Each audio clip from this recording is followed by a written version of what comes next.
it is kind of just aggressively fine. Say it louder for the people in the back. It's so embarrassing, but like I am so close to absolutely bawling my eyes out. I don't know how I'm gonna recover. I'm so annoyed. I had to like rewind my brain a little bit and like re-examine the entire scenario. I'm livid. I'm so mad. I'm not having a good time. Hi.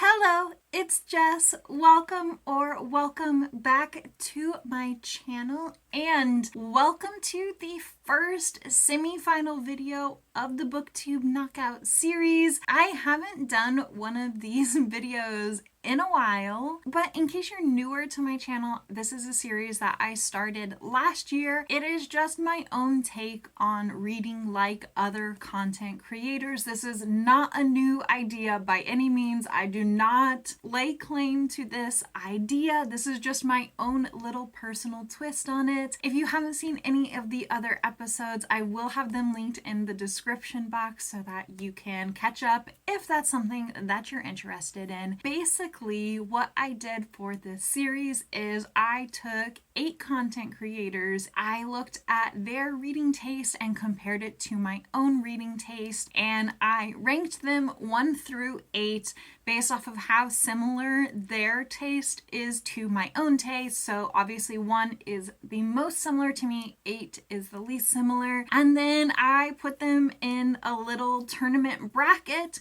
and made them go head to head, book to book, if you will, to see who is going to make it through, who's going to end up being number 1, who has the most similar taste to my own. Last year I did the first 8 videos, and those 8 content creators are now down to 4. Those content creators are Elliot Brooks, Jess Owens, Cindy, and Jenny. Technically, this video should be Cindy's second video because she was actually ranked 5, so like I've been going backwards. However, I already owned the 2 books that I'd be reading for the second round for Jess Owens. Like, I already had them on my physical TBR, and as you know, I have placed myself on some book buying restrictions for this year. So I was like, okay, we'll start with Jess Owens, even though she is technically number 2.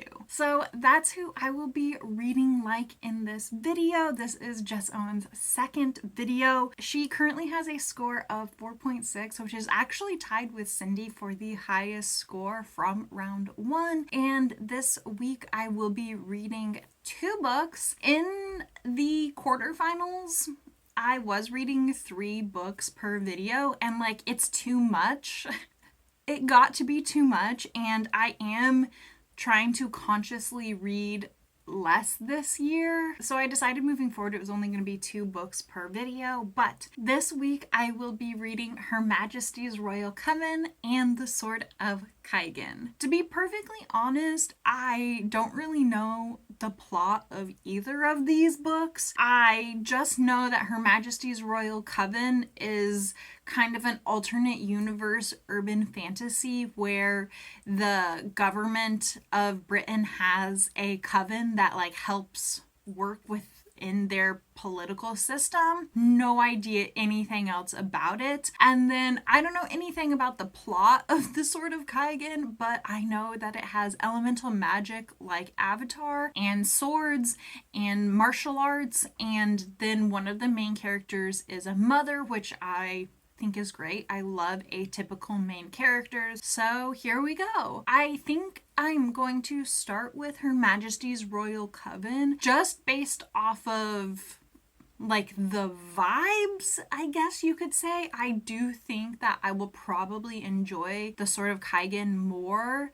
I think I'm going to like both of these. Just so we're clear, none of the books that I pick for any of these videos are books that I think I will dislike. I'm not here to hate read anybody's favorite books. I want to enjoy all of these books. I do think that I will enjoy The Sword of Kaigan more, so I'm gonna start with Her Majesty's Royal Coven. I'm gonna go now. I'm gonna read, and I guess I will see you when I see you.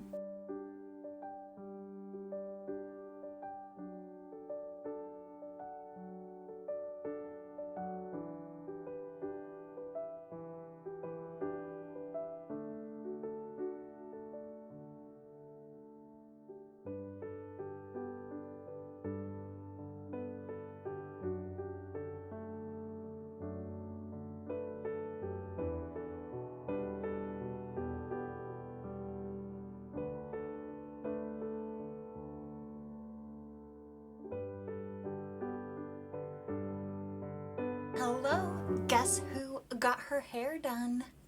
Spoiler, it's me. I just wanted to give a quick update because I'm like 100 pages into Her Majesty's Royal Coven and it's fine. At the moment, it is kind of just aggressively fine. I have no strong feelings either way. You follow this group of women who are all witches and are in some way like related to the royal coven that works for like the government, which I think is just such a fun, cool idea. So I actually had originally thought that all of the women were part of this like political coven, this government coven, but it turns out only one of them is like actively working for them, and that woman is like a super powerful high priestess. But according to like the way this world works, when you're like a registered witch basically like you have this like swearing in ceremony as a teenager where like basically you just like swear to like be loyal to the country, and then I think everyone has like this kind of obligation period where they do work for Her Majesty's Royal Coven, and then some of them like continue to work for the government, some of them just like go about their lives and exist. Like one of the witches is a stay-at-home mom, another one is a vet, so like yeah, they're still witches, but like they're just living their lives. It's 4 women. Yeah. Sorry, I had to just like count them up in my head. What's really interesting too is that one of the witches is the founder of like this newer coven, basically because everybody sucks and the system is rigged. The Majesty's Royal Coven is just like real life, and there's not really any diversity in it. So you don't really see very many witches of color even in the organization, but also like almost none of them have any type of like power within the organization. And same goes for LGBTQIA witches. And I should also mention that Juno Dawson, the author of this book, is trans. I do really like that we're getting so many different perspectives, that like we are getting a lot from the character who has founded this new coven, and it is like inclusive to everyone. Within the government coven, it's like very like gender binary, and if you are a woman, you're part of the coven, and if you are a man, you are a warlock and you're part of like the warlocks cabal, and there really is no middle ground there. And then also within this world, witches are more powerful than warlocks. A lot of this has been set up and then just like time spent with the characters. I think it will pay off in the future. It's like that awkward point in a book where like you are spending time getting to know characters so that like there can be payoff with those characters later,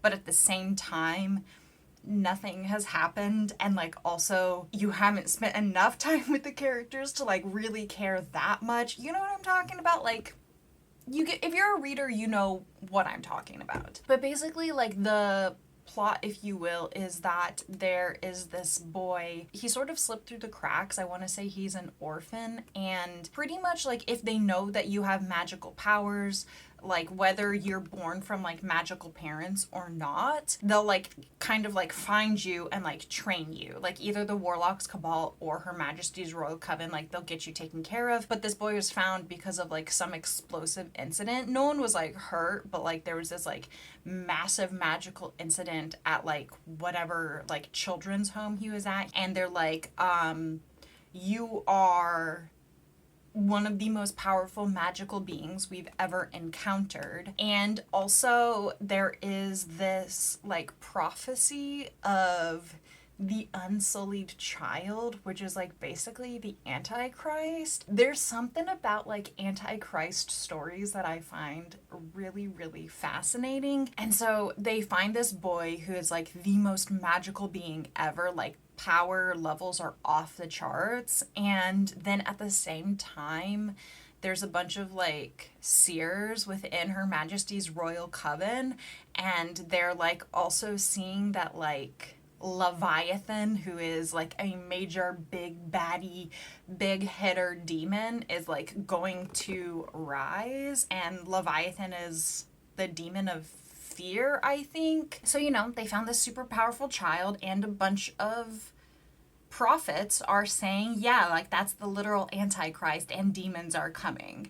So, you know, I do think that things are about to pick up. But the thing too that I think is really interesting is that even within this book, they talk about prophecies and how unreliable they are and how changeable they are, how like you can't like use them to necessarily inform your decisions. You just have to like do what you think is going to be the right thing. The thing too that has me really intrigued with this prophecy is that it does kind of feel Greek, where like there's a little bit of fate tied into the free will of it all, where it's like, are we going to fulfill the prophecy by trying to resist the prophecy? Which like I always love. There's just something about a good old Antichrist witches like plot line that like I just love. Like this is the plot is really appealing to me. But at the same time, I'm feeling like the book is just aggressively fine. I did also want to mention too that like Juno Dawson is like very blatant in their social commentary, and this is set in like present day in our world. It's just like an alternate reality, or maybe it's not.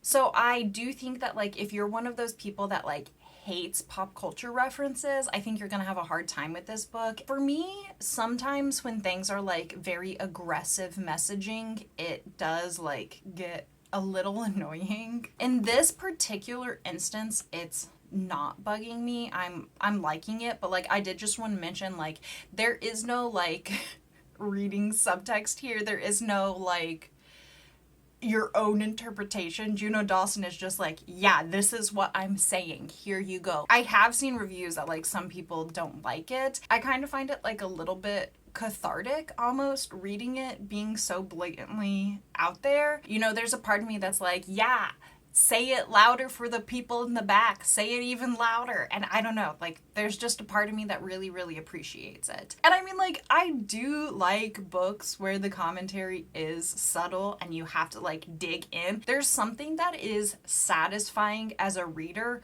when you can examine and critically analyze a text and like sink your teeth into it and try to find out like what is the author saying. So I get it from a reader's point of view when you want to analyze the literature. There is something very, very satisfying about analyzing literature and examining themes within writing. I get it. And so I understand that like because this is so blatant, some people will be like, okay, whatever. And I did also want to say that another thing I like about this book is how you get to see like these witches just like using magic in their everyday life. I love witchy stories, and I love it when you just like get to see them just using magic in their everyday life, either like for their work or to help them just like keep their coffee warm, like little things like that. Like I just like it. I think it's fun. It's always like a cute little like world building addition that I really appreciate. So yeah, there's a lot that I think could go down in this book, and I am still very intrigued to know what's happening. I'm kind of just waiting right now. Hopefully it gets better, because right now it's sitting at a 3-star, but the potential is still very much there. I'm gonna go read now, and I don't know how much I'm gonna read, but I'm gonna go read, and I'll talk to you later. Hello. I have been reading for a while now. It is very early in the hours in the morning. Can someone please explain to me why I am laying here fighting to hold back tears for these imaginary characters that don't exist? Like, it's so embarrassing, but like, I am so close to absolutely bawling my eyes out. I take it back. There's no way this book is just aggressively fine. Like, I immediately take back everything I said. I'm about to cry right now.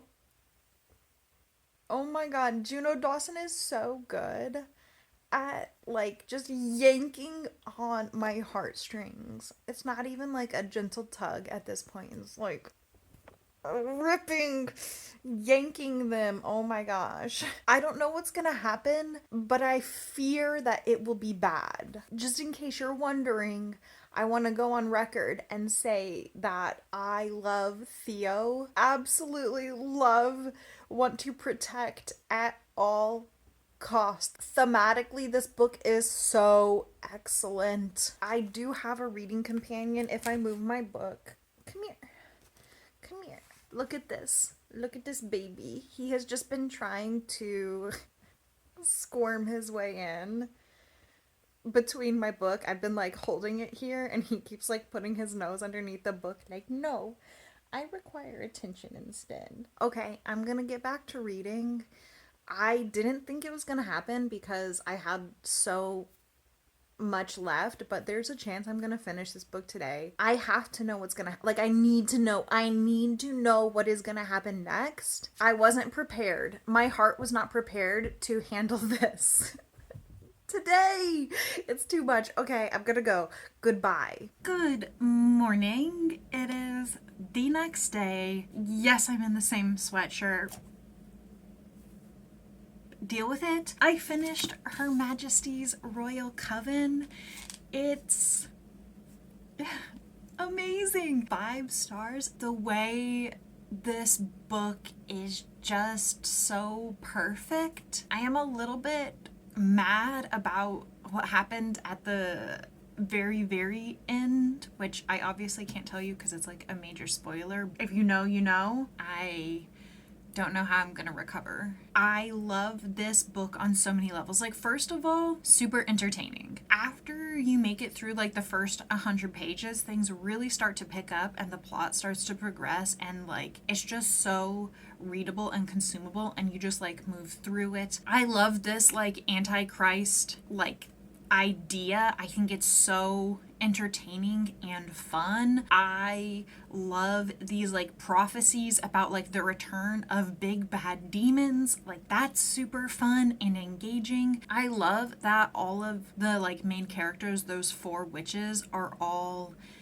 like in their like mid 30s, so like they're much older than like your average fantasy hero. I love the themes in here. I love all of the discussions of female friendship and nostalgia and who shows up for you and your community. I love the discussions of bigotry and what motivates bigotry, especially like the discussions about how fear and hate can be at times, like not always, but at times can be very closely linked, and how just because someone's like hatred is founded in fear, that still doesn't like exempt them. Like hatred is still hatred, you know, bigotry is still bigotry. I told you earlier that there's like one of the main characters is the high priestess for Her Majesty's Royal Coven, and that is like a woman only organization. But then one of the other main characters has founded another coven that is like inclusive to everyone. I did like that Juno Dawson does kind of look into the idea where it's like, if you are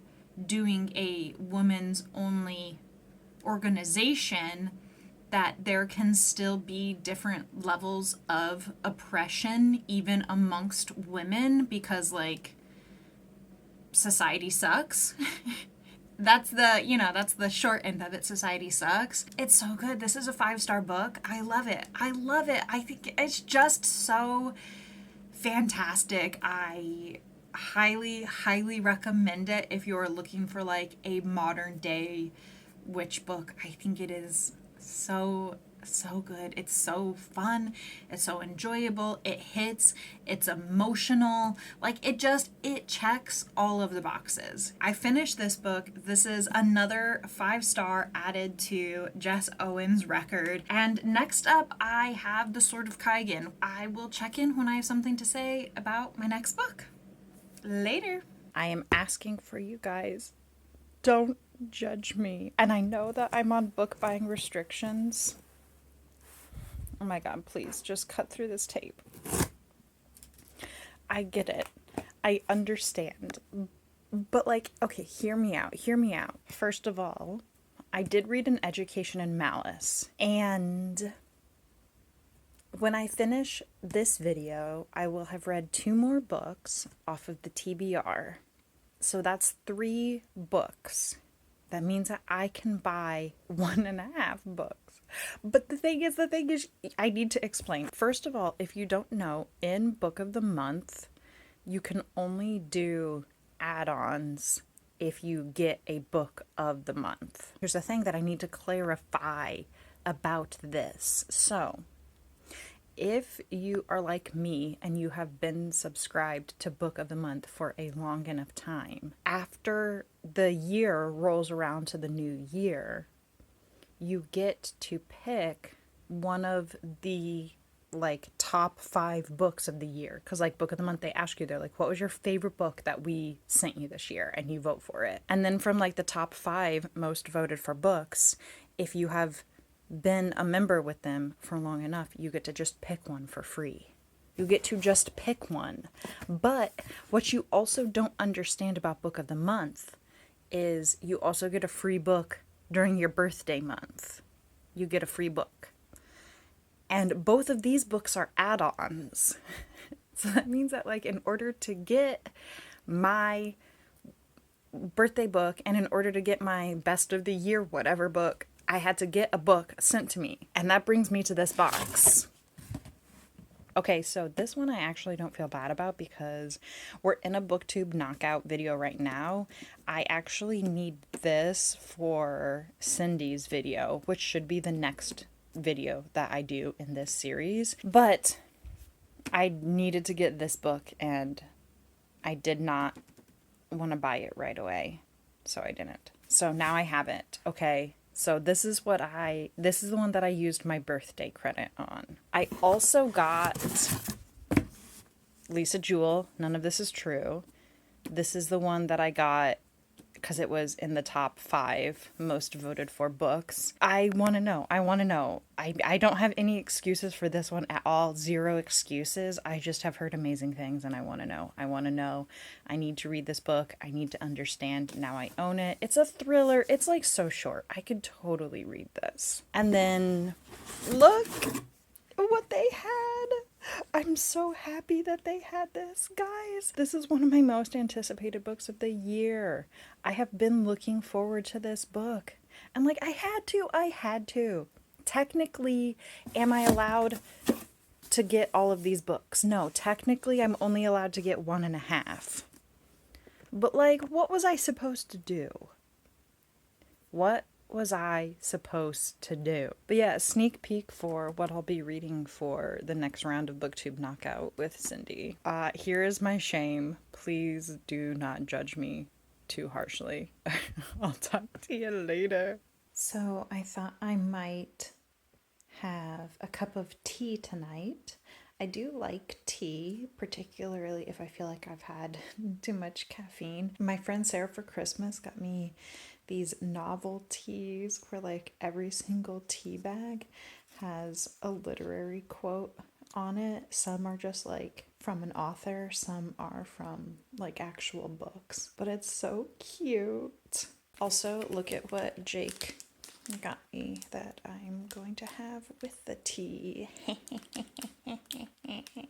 Guess who is annoyed? It's me, because I went to start editing this video since I'm like in theory halfway done with it, and the entire introduction is useless. Not only is the audio like completely scuffed on it, it's also out of focus, and I'm so annoyed. As soon as I finish filming this clip, I am going to refilm that. You guys don't care about that. You care about the book update. I'm almost 100 pages into this book. I'm about to start chapter 6. So far, I'm definitely intrigued. Not really anything has happened. It's just been like a lot of introduction to what this world is. I had no idea what this book was about before I started. I just knew that there's like some swords and some fighting, and that the magic system was kind of like elemental, similar to Avatar. It's really weird because when I first started this, I thought that we were like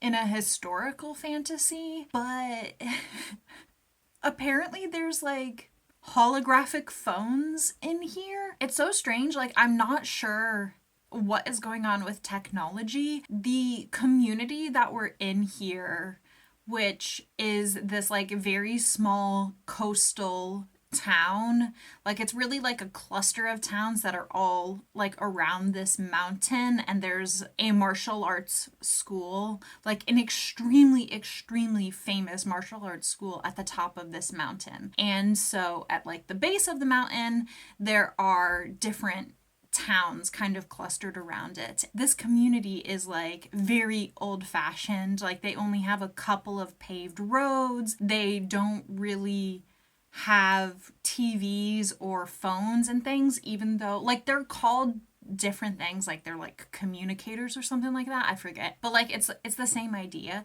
But like they don't really have those in this town because they don't have like the infrastructure for those things to work. But like,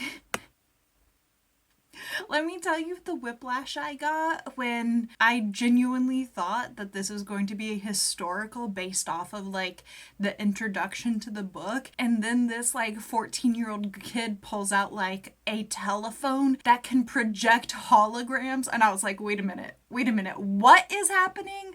I had to like rewind my brain a little bit and like re-examine the entire scenario, because I was like, okay, the world just shifted here a little bit. The town, though, is very traditional. That does include like very rigid adherence to some very outdated gender roles. At the moment, you primarily follow Miyazaki, who is a mother and housewife, and Mamoru, who is her oldest son. At the moment, you definitely are seeing more of Mamoru's point of view, but I do know from like hearing people talk about this that like Miyazaki is going to like become more and more important as the story goes on. But right now you don't really know too much about her. So Mamoru is 14 and he is the oldest son of this bloodline which dates back like generations and generations, and they are like elite warriors, all of them. Well, all the boys are. They're basically like super extra special for two reasons. One, because they are so absolutely powerful in their magic, like they are insanely strong. But two, they also have this like bloodline technique with the magic called the Whispering Blade, which is like basically where they can like make this sword made from ice that is so strong that it can like cut through steel. Honestly, how cool does like that sounds so freaking cool. So Mamoru is this boy and he is going to school at this super famous, like very prestigious martial arts school. And I mean, he's basically like kicking ass. Like he's like top of everything of everything. A new kid transfers into the school. He doesn't like challenge Mamoru at all on like a physical or magical level. However, this boy travels with his father who goes like from town to town in these different areas of the country and even like outside of the country at times to put in infrastructure so that like they can use communication devices. And I mean, I'm assuming like the internet and stuff like that, but I don't really know how it all works in this world because it's not, you know, exactly the same as our world. So this transfer boy travels everywhere with his dad and he has a much broader perspective of the world, and basically he tells Mamoru that his life is a lie and that what they're learning in class, like about history and the government and the government's like their country's place within the world and their economy. And he's like basically like, yeah, no, this is all a lie. Like you're not even learning the real history of your country. At first Mamoru is like very resistant to this idea, but he ends up like finding some proof and it really, really shakes him to his core. And you know what, like as someone who has had their belief system absolutely rocked, I empathize with Mamoru so much because he really is such a sweet little bean. Like he has so much love and hope. He's just this joyful kid. I just want to protect him and, you know, keep him in his nice little safe bubble. But like you can't do that, you know. Part of growing up is learning about the world and challenging your beliefs and sometimes changing that. I really, really like Mamoru. He's just so cute and joyful. And then you also get the POV of his mother, who is basically like the classic housewife, but we're also starting to like kind of see some hints that maybe her past is a little bit mysterious, but I don't know yet what exactly that entails. I am enjoying myself so far. Nothing crazy has happened so far other than Mamoru getting his mental world absolutely rocked. But because this new transfer boy comes in and kind of tells Mamoru some things and then Mamoru learns some things, we kind of get the sense that there is some type of conflict that is brewing between their government and another country. We don't really know why or if it's going to like bubble up into actual conflict. Like we don't really know what's going to happen. There's just kind of like some foreshadowing that shit is gonna go down. I mean, I'm assuming that like in a martial arts story that there will be some fighting, you know, like I kind of, right? Like what is the point of spending all of this time building up how cool all of their magic and their sword fighting is if they're not going to use it? You know what I'm saying? Like there's got to be some action. I just don't know what it's going to be or how it's going to play out. So that's where I'm at. It's a good time so far, and yeah, I'm gonna go refilm the intro to this video and I'll talk to you later. This is where I'm at in the book. I'm in chapter 12 and I just had to stop because I'm livid. I'm so mad. I'm so upset right now. I'm so upset. Okay, this is like mild spoilers. It'll be up on the screen, just like mute it until the word spoilers go away. Okay.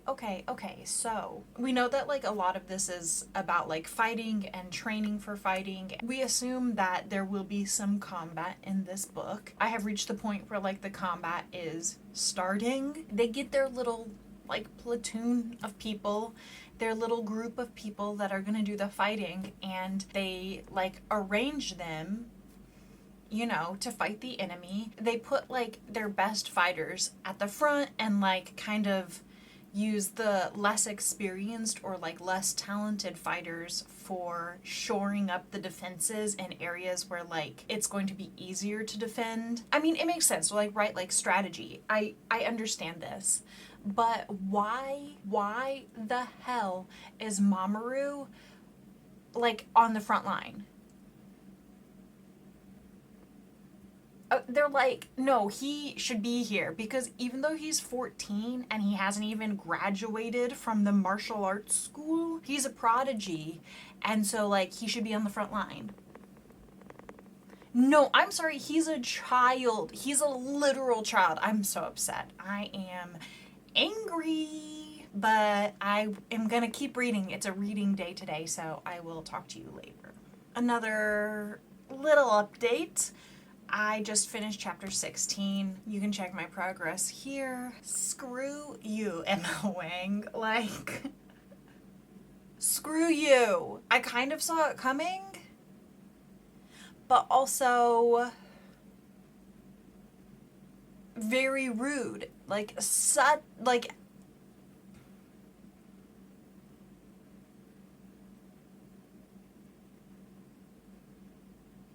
yeah, that's all I got. I can't say anything. Yeah, but I'm not having a good time. Hello, it is many hours later. I finished this book, and it's another 5-star. I did think that I was going to love this book. Like, genuinely, I did. And like, when I set out to do this like little silly experiment, I knew that Jess Owens and I had very similar taste. I knew that this was a possibility, that both of her books would get 5 stars, but I don't know why I just wasn't expecting both of these books to get 5. Like, I don't know. And even when I started this vlog, I said that I was going to read this second because I thought that I was going to like this better than Her Majesty's Royal Coven. Even knowing that I thought that this was going to be the favorite of the video, I still, after giving Her Majesty's Royal Coven 5 stars, I still was like, there's no way it's going to be another 5-star. I was like, I'm just going to love it. It's going to be like 4 stars, but like, it's fine. No, I was so wrong. This is a 5-star book. I actually found out while I was like reading the ending of this, because like I was like, I need to know, like I need to find out more information, because there's no way that everything can like wrap up in order to like end every single plot point that is going on in this book. And I will say that like this book doesn't wrap up everything, and that's fine. And I was like, okay, well, is it a series? So anyways, I did a tiny bit of research. So it looks like M.L. Wong had originally been writing the Theonite series. I don't know what like the order was, but I know that there was like at least 2 of the Theonite series books out, and then this one was also published. And I don't know like what the publication order is, because they're all self-published, but now you can no longer get the Theonite series, either books 1 or 2, and like when you look it up on Amazon to see, because I was like, maybe I can get it on the Kindle, it says that like the authors discontinued the series.